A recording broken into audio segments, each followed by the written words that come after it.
তাদের সাথে কথা বলে পরামর্শ নিয়ে আমি ওই গরুকে প্রথমে যেটা প্রয়োগ করি সেটা হচ্ছে আর্থিভেট। আর্থিভেট ইনজেকশন আপনারা জানেন জ্বরের জন্য, ব্যথার জন্য মোটামুটি খুব ভালো কাজ করে। এটা হচ্ছে সেই আর্থিভেট ইনজেকশন।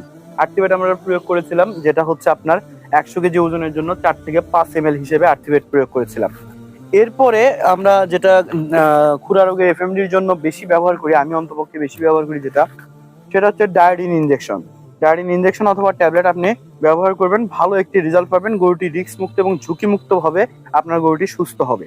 এই ডায়োডিন ইনজেকশন ব্যবহার করেছিলাম আমি 100 কেজিতে আপনার 30, 100 কেজিতে 100 থেকে 150 কেজির জন্য 20 থেকে 30 ml এই হিসাবে এই ডায়োডিন ইনজেকশন পরপর 3 দিন দিয়েছি। মনে রাখবেন ডায়োডিন ইনজেকশন প্রথম যে ডোজটা দেবেন 100 কেজির জন্য 30 থেকে 40 বা 20 থেকে 30 ml, পরের দিন তারা হাফ ডোজ দিবেন। যদি প্রথম দিনে আপনি দেন 30 ml, পরের দিন থেকে দেবেন 15 ml 100 কেজিতে। ইনশাল্লাহ এভাবে 3 দিন দিবেন, ইনশাল্লাহ আপনার গরু মোটামুটি এফএমডি থেকে মুক্ত হবে।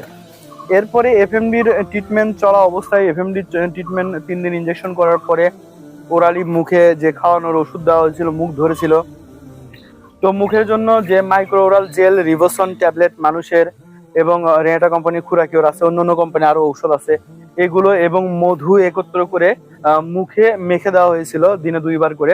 এই কারণে দ্রুত তার মুখের লালা পড়াটা বন্ধ হয়। এরপরে যখন গরুটি তাপমাত্রা স্বাভাবিক ছিল তখন অনেক সময় ঠান্ডাতে বা ব্যথাতে গরুটি কাঁপতে থাকে। আমরা গ্রাম অঞ্চলের মানুষ ভুলটা করি কি, যখন আমরা দেখি